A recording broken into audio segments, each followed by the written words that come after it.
네, 반갑습니다. 자, 오늘이 10월 19일입니다. 월요일이고요. 밤 8시 15분입니다. 자, 제가 오랜만에 찾아왔습니다. 오늘은 제가 찾아와야 되지 않을까, 찾아뵈야 되지 않을까 해서 네, 찾아왔는데요.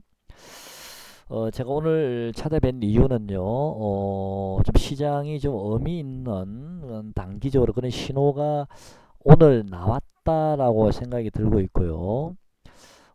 제가 지난 영상에서 여러분께 금요일 날이었죠. 아침에 현금 비중이 많으신 분은 금요일 날 눌림목을 주면 조금씩 이제는 분할 매수 하셔도 될 듯 합니다 라고 제가 말씀을 드린 적이 있는데, 그때는 어떤 신호가 나온 것은 아니었습니다. 제가 가지고 나름대로 신호가 나온 건 아니었는데, 그때는 다만 이제 우리가 명절 추석 전후로 2, 3일 전에 이제 주가가 하락 이후에 반등이 들어왔지 않습니까?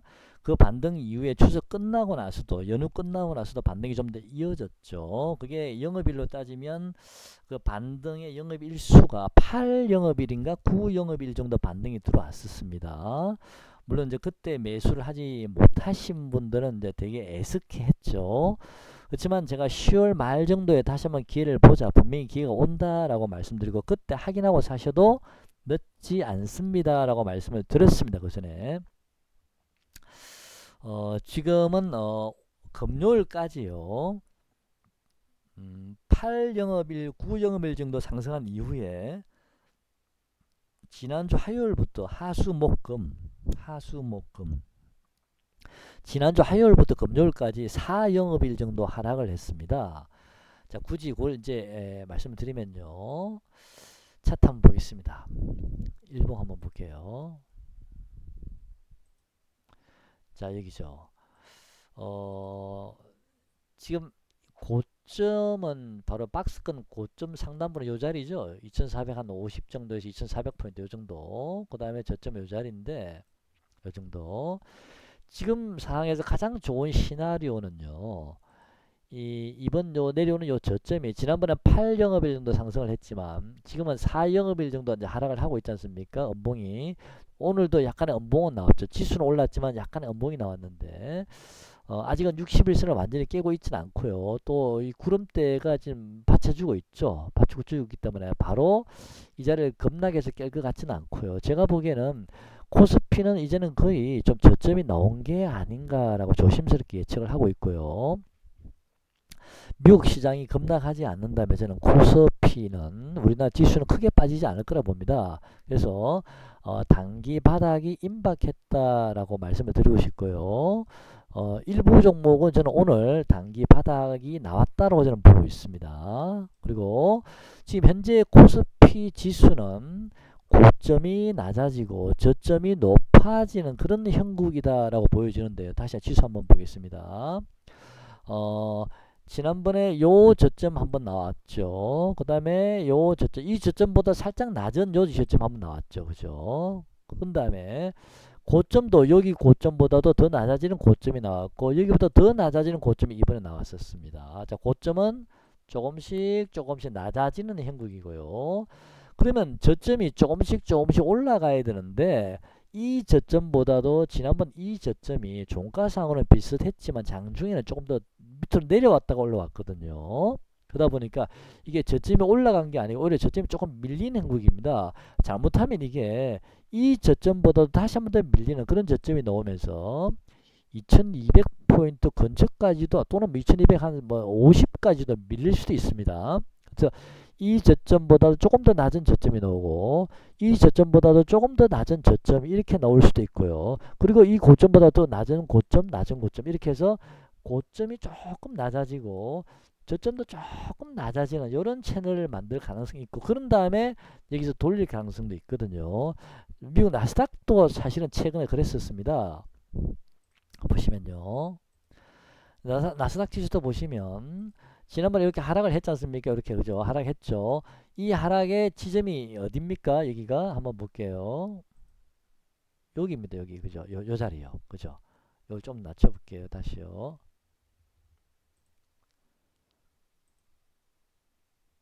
요 자리. 아이고, 안 찍히네요. 잠깐만요.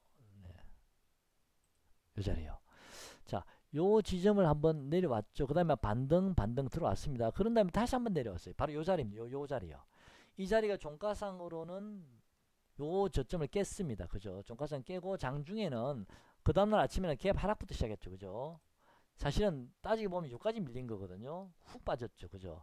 그 다음에 다시 반등 주고 그 다음에 세 번째는 요 저점보다 종가상 더 낮은 저점, 이 엄청 큰 거 보이시죠? 요 자리가 세 번째 저점. 그래서 어떤 모양이냐면 미국 시장도 하나 반등 줬죠. 이렇게 쌍봉 반등 만들다가 다시 한번 요 저점 깼다가 살짝, 그죠? 그 다음에 다시 반등 줬다가 다시 한번 이 저점을 깨는, 그래서 하나 둘 셋 저점이 세 개가 나왔습니다. 바로 이게 또 오파죠. 하나 둘 셋 넷 오파. 자, 주식이라는 것은요, 이렇게 하락하는 과정에도 파동이 나올 수 있고요, 이렇게 상승하는 과정, 추세적으로 상승할 때도 이 파동을 가지고 만들어가고, 또 요즘처럼 박스가 행보하지 않습니까? 행보하는 과정에도 이런 파동이 나옵니다. 그래서 저는 파동을 굉장히 좋아하고, 또 파동을 굉장히 많이 좀 이렇게 딱 보면 눈에 확 들어오거든요. 이게 파동이. 그 다음에 이제 그 파동이 100%가 아니기 때문에 그 보완할 것들 여러 가지 이제 나름대로 가지고는 있습니다만, 어쨌든 저는 파동을 좀 많이 봅니다. 여러분 잘 아시다시피 나스닥은 이런 식으로 해서 들어 올렸거든요. 자, 그 다음에 나스닥은 한 번, 두 번, 세 번, 네 번. 저는 개인적으로 나스닥은 요 고점을 한 번 정도 더 돌파할 수 있다. 이 고점도 한번 돌파할 가능성이 높다라고 저는 보고 있습니다. 자, 하나, 둘, 셋, 넷. 한 번 더 올라간다 보이시거든요. 그게 언젠지는 모르겠지만 한 2, 3일 행보한 이후에 한번 올라갈 수도 있고 바로 올라갈 수 있고, 요 고점 한번 돌파한다라고 저는 보여지는데, 파동상으로는요. 대략 지수를 뭐 굳이 저번 얘기하라 그러면 여기까지 얘기했다 틀리면 어떻게 하죠? 1520, 11300. 대략 12000 정도 되겠네요. 요 직전 고점이 12,000이었죠. 12,000 정도 요 고점. 요 고점을 돌파하는 12,100이나 12,200 정도까지는 한 번 더 올라갈 자리가 있다. 저는 그렇게 보여집니다. 그때 가서 다시 우리가 좀 조심하더라도 일단 지금은 그 자리까지는 한번 도전해 보지 않을까. 미국 나스닥은. 제가 지금 갑자기 요 얘기하다가 갑자기 요 얘기까지 올라왔는데, 우리가 다시 코스피 한번 보겠습니다. 그래서 코스피도 이렇게 한번 눌려졌죠.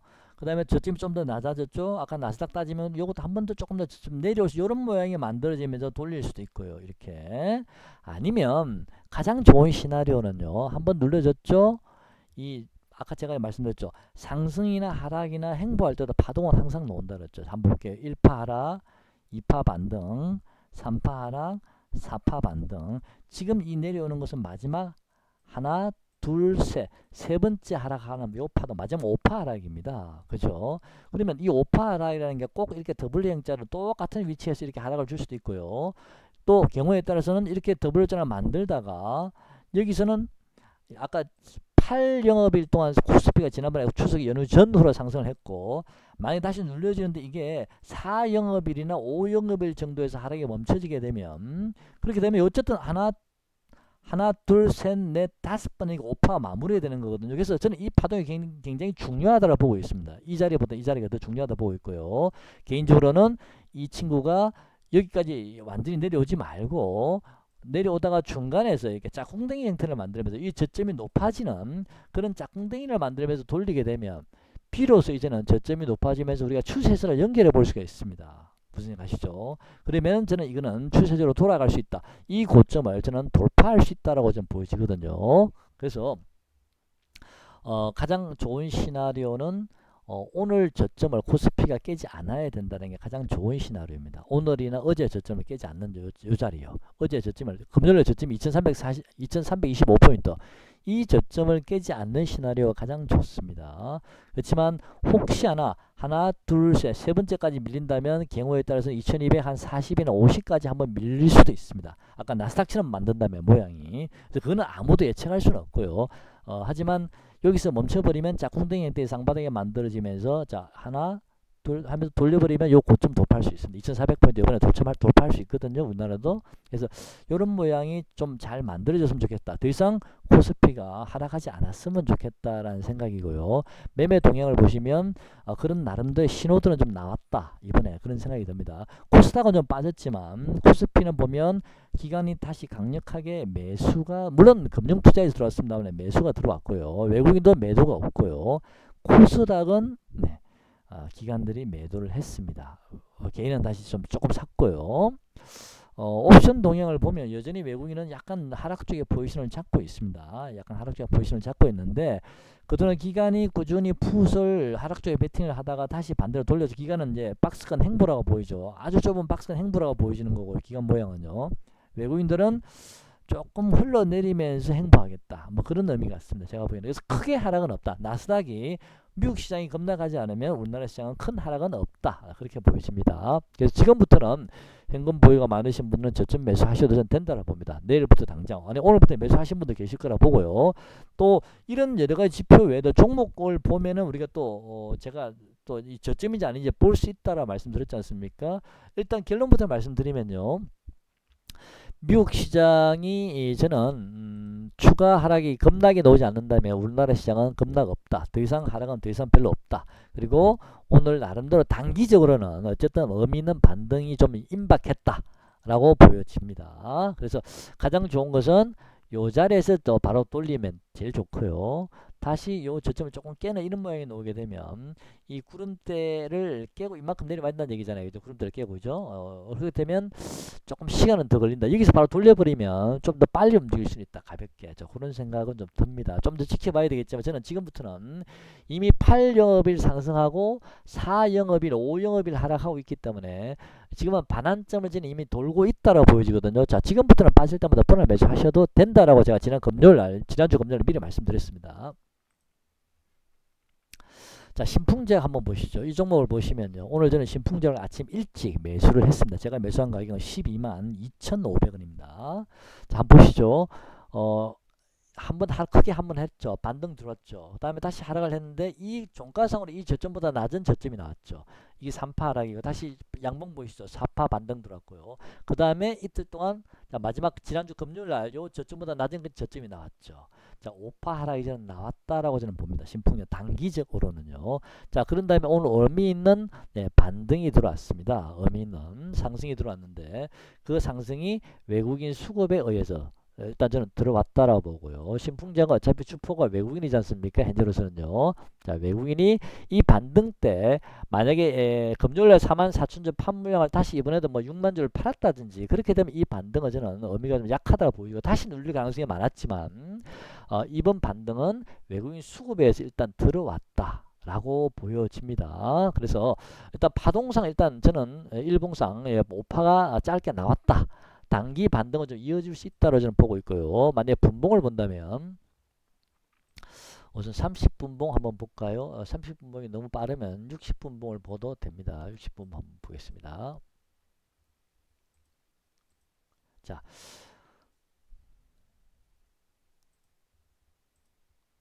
여기서 1파 상승 들어오고 그 다음에 눌림목 들어왔고요. 그 다음에 3파 상승 들어오고 눌림목 들어왔죠. 자, 최소한 이 종목은 물론 위에 구름대 매물대가 있긴 합니다만은 이 고점을 한 번 정도는 돌파하는 그런 시세가 나올 수도 있다. 저는 그런 생각은 듭니다. 일단은요, 단기적으로도 분봉성으로도 자, 여기를 1파 상승 2파 조정 이렇게 봐야 되고 아니면 여기를 상승 이후에 짝꿍댕이 형태의 쌍바닥을 만들면서 비로소 여기가 1파 상승이 될 수도 있고 그거는 세력 마음이고 생각하기 나름입니다. 어쨌든 이랬든 저랬든 간에 한 번 더 상승 파동은 남았다. 안전빵이다. 자, 그런 생각이 들어서 오늘 아침에 일찍 매수에 가담했습니다. 자, 일봉상으로도 아까 제가 이 종목은 어느 정도 오파가 좀 나왔다라고 봤고요. 그 다음에 60일선 지지를 받으면서 밑에 강력한 이 지지층들이 구름대가 있죠. 그래서 당장 이 자리를 깰 것 같지는 않고 보조 지표들도 일봉상으로는 좀 바닥권이라서 단기 반등이라도 최소한 들어올 자리가 맞다라고 생각이 들어서 진입을 했고요. 일단 신풍제 같은 경우는 일단 바닥이 단기적으로 나왔다라고 보고 있습니다. 그래서 아직 매도하지 않았습니다. 그다음 또 한번 볼게요. 두산중공업도 오늘 강하게 들어왔는데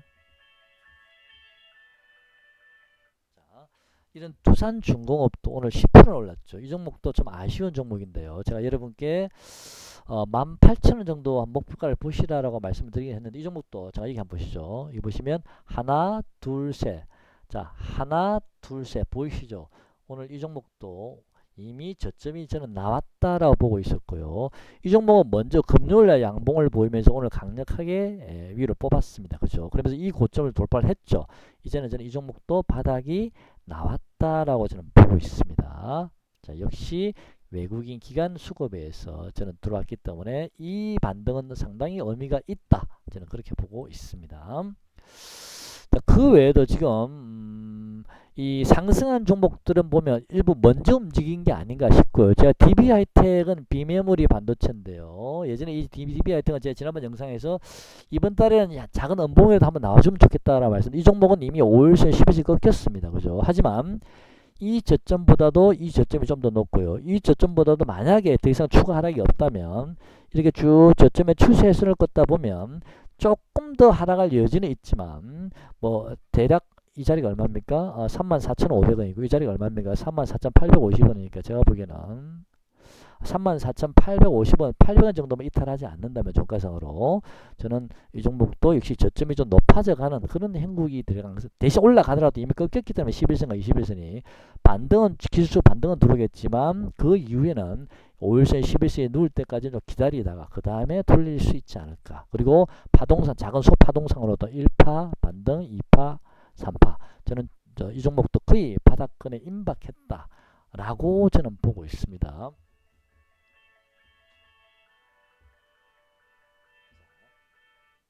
다음요. DB할 때까지 설명 다 드렸고요. 그 다음에 다른 종목 한번 보겠습니다. 카카오 한번 보겠습니다. 카카오요. 자, 카카오 같은 경우에는 지난번 요 저점까지 거의 내려왔죠. 자, 카카오도. 자, 그러면 지난번에는 요 상승이 외바닥 상승이지만 이번에 만약에 카카오가 다시 요 자리까지 근처까지 왔기 때문에 다시 돌리게 되면 이번에는 쌍바닥을 만들면서 돌리기 때문에 좀 더 만약 돌아선다면 좀 더 신뢰가 있지 않을까. 신뢰성이 좀 더 높지 않나. 좀 더 에너지의 강도가 좀 높아지지 않나. 하지만 아직은 기관 외국인 수급이 좀 그렇습니다만은 저는 이 저점을 그렇게 깨고 내려가지는 않을 거라고 저는 보고 있습니다. 이 시장이 그렇지는 않을 거라고 보고 있기 때문에 어느 정도 저는 카카오도 좀 저점이 임박했다라고 보여집니다. 자, 호텔 신라는 여전히 안정적으로 잘 올라가고 있습니다. 여러분께 계속 꾸준히 말씀드려왔던 종목이고 이 종목을 보유하신 분들은 마음이 편하실 거라고 생각을 합니다. 휘둘리지 않으니까. 네, 호텔 신라는 지금 혹시 보유하신 분이 있으시다면 제가 잠깐 좀 봐드리겠습니다. 이 종목은 여전히 좀 주봉을 보시면요, 제가 추세선을 꺼놓은 게 있죠. 최대치는 뭐 여기까지 보고 있습니다. 9만원까지 보고 있습니다만은 그 전에 한번 잘라 주셔도 되지 않을까요? 일단 뭐 8만원 정도 오면 한번 1차로 잘라 주셔도 되고요. 자, 8만원 정도면 1차로만 잘라 주시고 그 다음에 만약에 파동을 굳이 계산한다면 한 8만원 4, 5천원 정도까지는 좀 상승세가 좀 나올 수 있다. 파동의 모양으로는요. 그래서 8만원에서 8만 5천원 요 구간에서 일단 한번 잘라 주시고 다른 좀 빠리빠리한 성장주로 옮기셔도 그때는 늦지 않다. 그렇게 보여집니다. 아직은 좀 미국 대선이 불확실하고 좀 불안하신 분들은 조금 더 홀딩하고 계셨다가 움직이셔도 되지 않을까 싶습니다. 호텔 신라까지 봐드렸고요. 뭐 이월드라는 뭐 대선주는요 제가 한번 댓글에 지난번 영상 남겨드리긴 했습니다. 남들이 대선주 할 때는 이미 많이 시세가 오른 상태거든요. 근데 지금 대선주 생각하는 사람 별로 없거든요. 왜? 지금 대선주가 문제가 아니고 뭐 전기차니 뭐 수소차니 이런 쪽에 관심이 많기 때문에 잊혀져 있습니다. 하지만 대선주는 올해는 좀 힘들더라도 내년 초부터는 조금 대선주가 저는 움직일 가능성이 높기 때문에 지금 대선주를 뭐 많이 시장이 하락할 때 조금씩 물량을 모으시는 것은 괜찮지만 비중을 많이 넣을 필요는 없다. 왜? 아직은 돌았었던 뭐 급반등 도로 그러지는 않을 것 같다. 대신 내년 초부터는 좀 주목을 받을 가능성이 있기 때문에 미리 조금 매집하실 분들은 빠질 때마다 물량을 모은다는 생각을 하셔도 됩니다. 대신 너무 많이 넣지는 마십시오. 지금 왜냐면 많이 넣고 나면 또 다른 종목 올라가면 배 아프거든. 이 종목은 지금 탄력적으로 갈 자리는 올해는 아닙니다. 내년 초부터는 좀 관심 가져보셔도 될 듯합니다. 이월드는 이낙연 관련주인데 여러분 이낙연 씨가 요즘은 조금 지지율이 좀 떨어졌죠. 우리 이재명 씨한테 역전당했는데 아마도 제가 보기에는 이낙연, 이재명 이 두 분은 계속 시소를 벌일 가능성이 높거든요. 여당 쪽에서는요. 그래서 이 두 분은 언젠가는 두 사람은 경선에 놓을 가능성이 높다고 저는 개인적으로 보고 있거든요. 여당 쪽에서는. 일단 경선까지는 또 시세가 나올 수는 있습니다. 대통령이 되고 그게 중요한 건 아닙니다. 주식은요. 누가 대통령이 된다 그게 중요하지 않습니다. 누가 경선에서까지 출마하느냐가 중요한 거고요. 그 다음에는 경선에서 누가 이기냐. 이겨야만 대통령 선거 후보까지 또 갈 수 있는 또 그 상승 기간이 연장될 수 있으니까요. 자, 그래서 2월도 이낙연 관련주인데 아무튼 이재명 관련주 이낙연 야당 쪽에서는 요즘 안철수 의원이 조금 좀 분위기가 괜찮긴 한데요. 최근에 많이 올랐습니다. 좀 조정받으면 안철수 관련주나 아니면 뭐 여러분 깼을 생각에 야당 후보가 누가 유력할까? 아직은 야당 후보에서 누가 떠오르진 않거든요. 그런 것들 좀 면밀히 한번 체크해 보셔도 됩니다. 그거는 내년 초부터 움직일 가능성이 많으니까 미리 가서 보초 서기에는 좀 아깝지 않습니까? 시간이? 네, 제 생각은 그렇습니다. 그렇지만 안전하게 하실 분들은 조금 물량 조금 이제 다음에 도우셔도 됩니다. 자, 제가 대략 몇 종목을 보면서 시장을 좀 말씀을 드려봤는데요.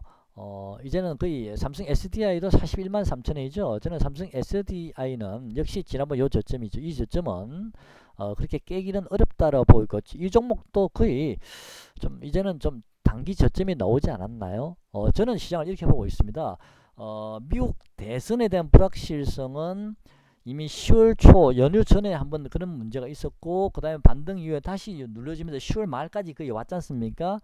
이제는 어느 정도 대선 자체의 불확실성은 좀 흡수가 돼 간다라고 보여지고요. 그 다음에 다시 저는 반등이 들어올 가능성이 높다라고 보는데 문제는 이제 대선 이후에 반등이 좀 나오긴 나올 겁니다. 어느 정도까지는 그 이후에 또 트럼프의 뭐 불복종 이런 것 때문에 한번 급락할 수 있습니다만 그거는 급락할 가능성이 있다라는 거지 실제로 급락한다는 건 아니죠. 그건 아무도 모르는 거 아닙니까? 일단은 우리는 저점에 잡아서 일단 먹고 그때 가서 또 비중 조절 좀 적당히 하시면서 대선 결과 끝나고 나서 분위기를 좀 보셔도 됩니다. 만약에 지금 매수를 안 해놓고 그때 나 겁나서 그때 살래라고 하시는 분들은 만약에 그런 불복을 없이 트럼프가 당선되어버리고 이렇게 간단하게 끝나버리면 생각보다는 여러분들은 주가는 이미 많이 올라버리거든요. 닥쳤던 게 지붕 쳐다보는 거기 때문에 주식 비중 조절만 잘 하시면 됩니다. 지금은 뭐 예를 들어서 저점 내려왔으니까 물량을 모아서 주식 비로 한 70% 정도 잡고 계시다가 또 어느 정도 반등이 들어오고 하면 분위기 봐서 또 한 20-30% 잘라내고 그 다음 대선 결과 보시다가 또 그렇게 비중 조절을 하시면 됩니다. 현금 비중 조절, 주식 비중 조절을 하시면서 하시지 전량 현금 보유, 전량 주식 보유 이거는 위험합니다. 그래서 삼성 SDI도 여기서 빠져봤자 얼마나 빠지겠습니까? 저는 개인적으로 삼성 SDI 빠져봤자 39만원 40만원이거든요. 지난번에 이거 40만 한번 찍지 않았나요? 40만 8천원까지 한번 갔다 왔거든요. 여기서 빠져봤자 얼마나 빠지겠습니까? 이제는 물량 모셔도 됩니다. 이제는 자신감 가지시고요. 자, 분할 매수하셔도 됩니다. 오늘 코스닥은 좀 많이 빠졌거든요. 기관들이 좀 많이 팔았습니다. 금융투자 아니고 연기금 올 기관들 다 팔았네요. 좀 많이 팔았는데 이 겁먹을 필요 없다고 생각합니다. 네.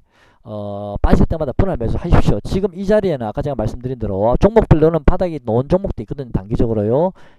먼저 이제 코스피 쪽이 먼저 좀 큰 종목들이 먼저 움직이고 그 다음에 또 작은 종목들이 또 뒤에 따라와서 2차 3차로 움직일 수 있으니까 매수에 한번 단기적으로 가담해 보셔도 되지 않을까 그런 생각이 듭니다. 대세 하락장이 아니지 않습니까? 지금은 대세 상승 국면에서 이격이 너무 과도하게 벌어져 있기 때문에 이격 축소 과정이 필요하고 에너지를 좀 축적할 수 있는 그런 과정들이 필요하기 때문에 지금 옆으로 박스권 행보를 하면서 지금 이 이평선들이 올라오기를 기다리고 이격 축소 과정이 지금 들어오고 있고 에너지를 모으고 있는 과정이라고 저는 보여지거든요.